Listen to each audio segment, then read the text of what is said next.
That's the best interview yet. Yeah. All right, first day in pads. How'd it go? Be frank with you, I talked to our team afterwards. I thought we were just average.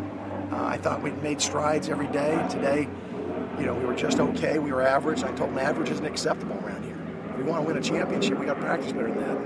And, we did some things well at times, but we were not nearly consistent enough. I think our guys kind of gave in a little bit to the strain of being in our fifth day and feeling a little sore and a little bit warm, and that's not acceptable. And we're gonna get that corrected.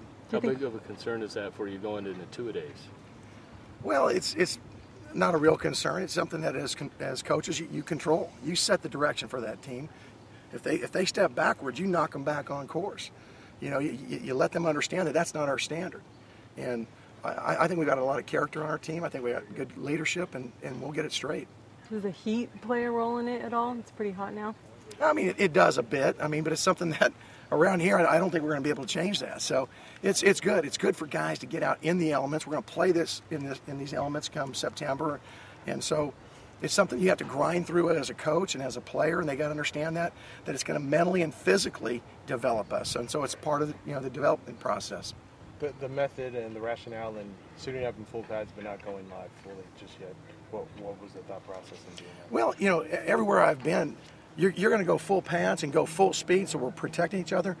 But we don't want to get guys hurt. I mean, you look around the country. I think I saw this morning Oklahoma just lost 2 offensive linemen for the year. We're very, very thin right now. So it's always a balancing act each year.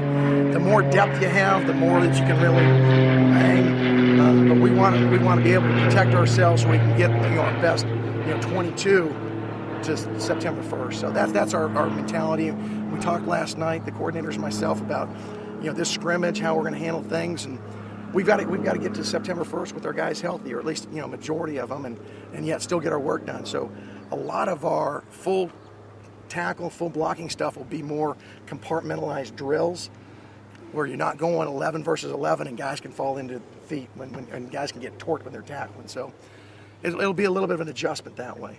McDade and Watson, they were going back and forth. Has anybody set themselves apart for the second role there? No, not yet. Both those guys are going to get reps.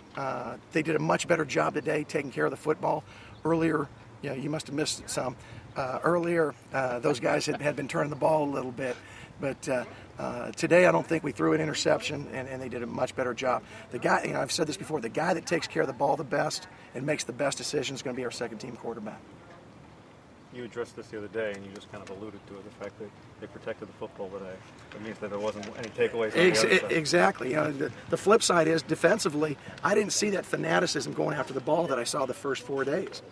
And that's got to be our standard. That's got to be our benchmark. We didn't get that done today. So, we come back tomorrow, I'm going to challenge the defense. We better get some takeaways. We don't, there'll be repercussions at the end. Offensively, we better not give it up. I mean, that's just the constant back and forth.